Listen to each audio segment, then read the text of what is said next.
Good morning, Laura and John. It's Monday, February 7th, and last week I ranted for a full minute about what year it is. In my defense, I was right.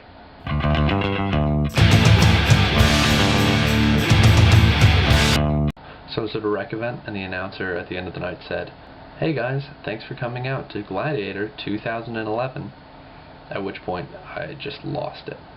See, by now we should have moved back into the paradigm of two-digit number, pause, two-digit number for the naming the year. For example, what year was the Battle of Hastings? 1066. Magna Carta?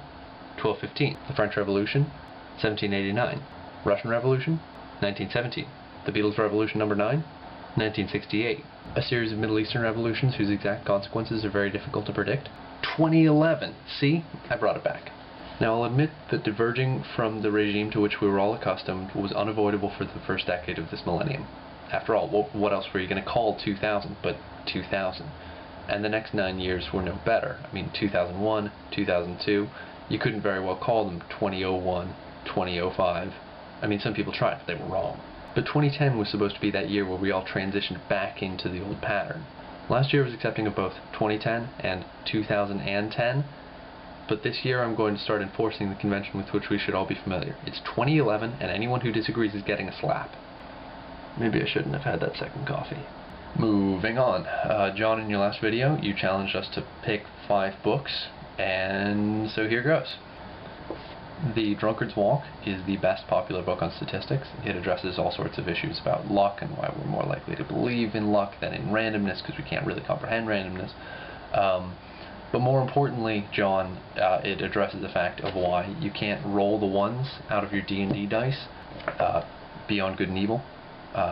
Nietzsche and I have a complicated relationship, and I'm nowhere near as enamored of him as I once was, but in spite of his possible anti-Semitism and probable misogyny, he still has a lot of interesting things to say about the nature of humanity.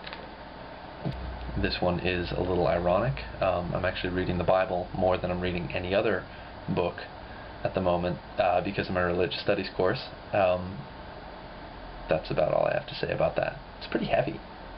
It's like you could like kill someone with the Bible. Oh, right. Leaves of Grass needs no explanation. I just love Walt Whitman. The complete poems of Stephen Crane. I walked in a desert, and I cried, "Ah, God, take me from this place." A voice said, "It is no desert." I cried, "Well, but the sand, the heat, the vacant horizon." A voice said, "It is no desert." John, I'll see you with your 5 books on Wednesday. Laura, have a good week. Oh, and hey, we need to figure out some rule stuff. Posting deadlines, midnight local time. Set a hard cap, like 2 a.m. GMT. I'm amenable to either.